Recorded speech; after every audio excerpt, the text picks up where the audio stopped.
পবিত্র রমজান মাসে আল্লাহ পাক রব্বুল আলামিন আপনার উপর রহমত নাজিল করতে থাকেন, মাগফিরাত দান করেন এবং নাজাত দিয়ে থাকেন। সুবহানাল্লাহ, সুবহানাল্লাহ। আল্লাহ পাক এই ৩০ টা দিনকে ১০ ভাগ, ১০ ভাগ করে ভাগ করেছেন। আউয়ালুহু রাহমাতুন, রহমতের হলো ১ম ১০ দিন। যার যে রহমত প্রয়োজন আছে, সেই রহমতগুলো অবশ্যই যেন করিয়ে নিয়ে যায়। আল্লাহু আকবার। যা রহমত ছাড়া তো আমরা বিন্দু পরিমাণ সময়ও বাঁচতে পারবো না।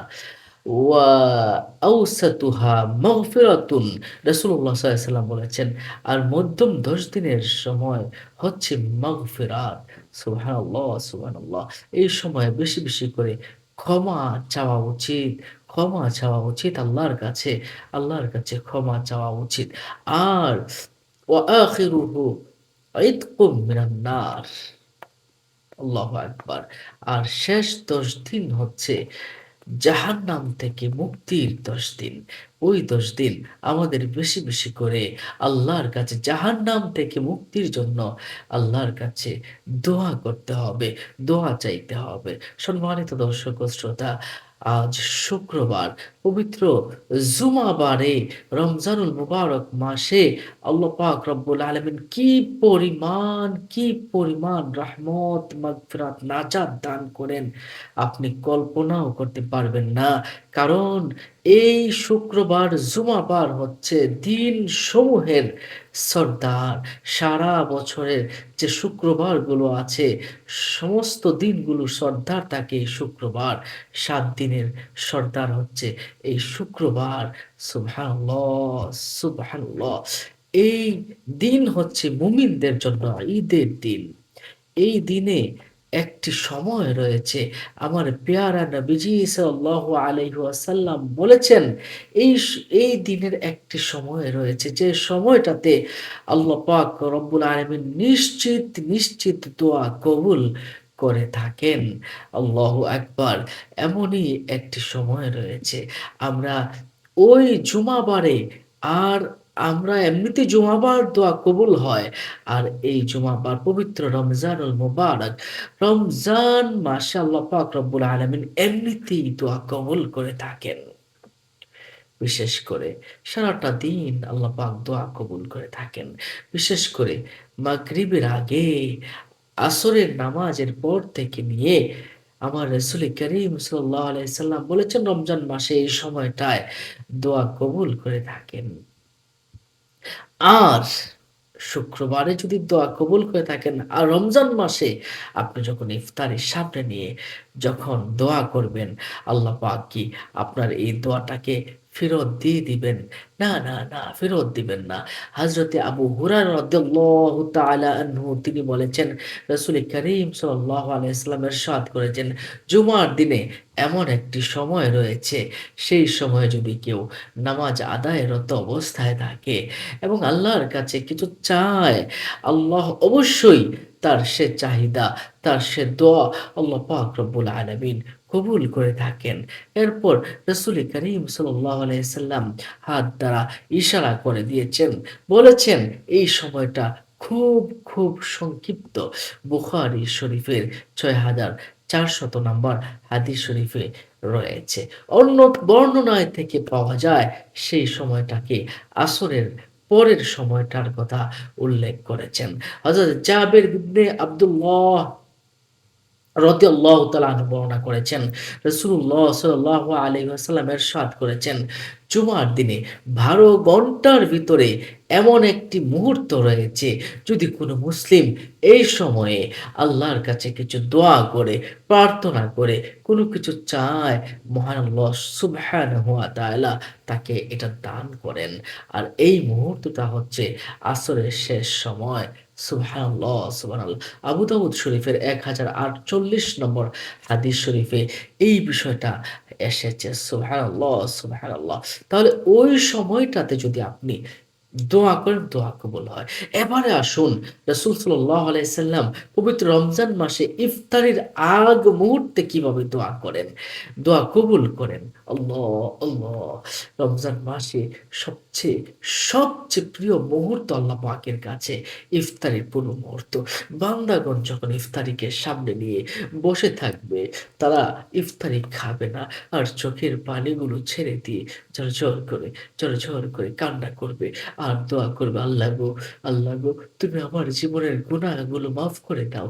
আল্লাহ গুনাহ মাফ করে দিবেন। "আল্লাহ গো, তুমি আমাকে এই জিনিসটা দান করো।" আল্লাহ দেরি করবেন না। "আল্লাহ, তার বিয়ে হচ্ছে না, বিয়ের ব্যবস্থা করে দাও।" আল্লাহ, সে অভাবগ্রস্ত, অভাবগ্রস্ত, তার অভাব মোচন করে দাও, তাকে ধনী বানিয়ে দাও। আল্লাহ, আল্লাহ, আমার খাবার কিছু নেই, আমার সন্তানাদি নেই। এভাবে যার যা কিছু পড়া প্রয়োজন, দোয়া করা প্রয়োজন। ইফতারের পূর্বে আপনি যদি আল্লাহর কাছে চোখের পানিগুলো ছেড়ে দিয়ে আল্লাহর কাছে দোয়া করতে পারেন, আল্লাহ পাক দোয়া কবুল করবেনই। আল্লাহ পাক তো বলেছেন, "কে আছো ঋণগ্রস্ত?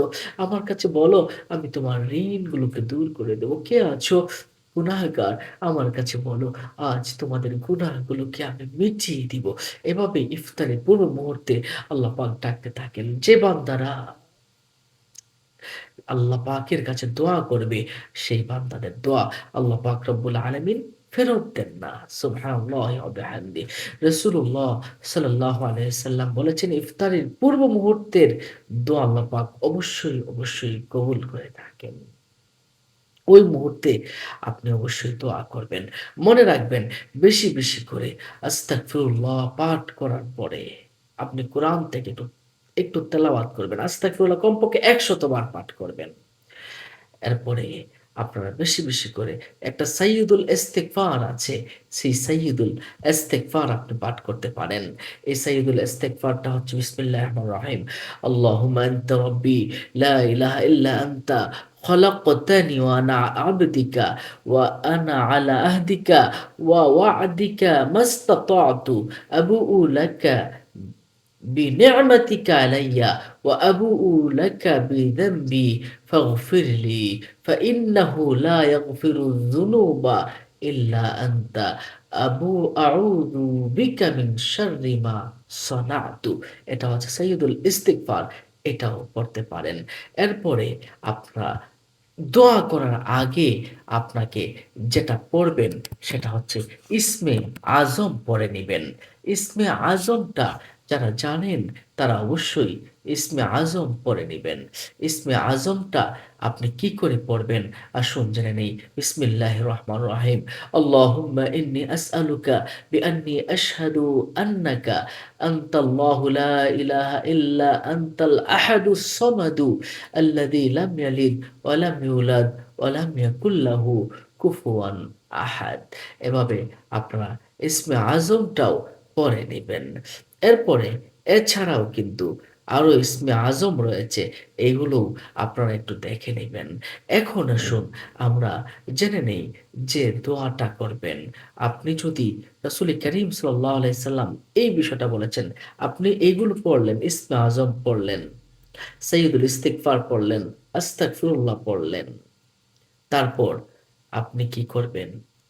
এই আসরের পরে আপনি বসে আপনি জুমার দিন আসরের পরে বসে যদি মুখে রোজা থাকে, ওই স্থানে বসা অবস্থায়ই আসরের নামাজের পরে আপনি বসা অবস্থাতেই জায়নামাজে যে বসা থাকবেন ওখানে বসেই ৮০ বার আপনি যদি একটি দুরূদ শরীফ পাঠ করেন, ৮০ বছরের গুনাহ আল্লাহ পাক রব্বুল আলামিন মাফ করে দিবেন। ৮০ বছরের নফল ইবাদতের সওয়াব আপনার আমলনামায় লিখে দিবেন। সুবহানাল্লাহ। আফদলুস সালাওয়াতের ২৬ নম্বর হাদিস শরীফে এই বিষয়টা এসেছে। সুবহানাল্লাহি ওয়া বিহামদিহি। সম্মানিত দর্শক ও শ্রোতা, দরুদ শরীফটা কি? দরুদ শরীফটা আমার সাথে, সাথে একটু পড়ে নিতে পারেন। আল্লাহুম্মা সাল্লি আলা মুহাম্মাদিনিন নাবিয়্যিল উম্মিয়্যি ওয়া আলা আলিহি ওয়া সাল্লিমু তাসলিমা। আমি আবারও বলছি, আল্লাহুম্মা সাল্লি আলা মুহাম্মাদিনিন নাবিয়্যিল উম্মিয়্যি ওয়া আলা আলিহি ওয়া সাল্লিমু তাসলিমা ৮০ বার পড়বেন। আপনার ৮০ বছরের গুনাহ আল্লাহ সুবহানাহু ওয়া তাআলা মাফ করে দিবেন। সম্মানিত দর্শক ও শ্রোতা, আসরের নামাজের পরে জায়গায় বসে আপনি ৮০ বার পড়ে নিবেন। তারপর আপনি এই বাকি আমলগুলো আপনি ইফতারির সামনে নিয়ে পড়তে পারেন, অথবা আপনি আপনার ঘরে এসে, রুমে এসে ধীরস্থিরভাবে পড়তে পারেন। কোনগুলো? আস্তাগফিরুল্লাহ পড়বেন ১০০ বার, ইসমে আজম পড়বেন, বেশ কয়েকবার ইসমে আজম পড়বেন। তারপর আপনি সাইয়্যিদুল ইস্তিগফার পাঠ করবেন। এরপরে যে আমলগুলো দুরূদ শরীফ আছে এগুলো পড়বেন। এরপরে আপনার যা মনে চায় এগুলো পড়বেন। সর্বশেষ আবারও আপনি ইসমে আজম পড়ে আল্লাহর কাছে দোয়া করবেন। আল্লাহর কাছে যে দোয়া করবেন আল্লাহ পাক রব্বুল আলামিন সেই দোয়া আপনার কবুল করবেন। সুবহানাল্লাহি ওয়া বিহামদিহি। এভাবেই আপনি আপনার শুক্রবার আসরের পর সময়টা কাটান। ইনশাআল্লাহ আপনার দোয়াগুলো আল্লাহ পাক পূরণ করবেনই ইনশাআল্লাহ। আল্লাহ পাক আমাদের সবাইকে কবুল করুন। আমিন। আসসালামু আলাইকুম ওয়া রাহমাতুল্লাহি ওয়া বারাকাতুহু।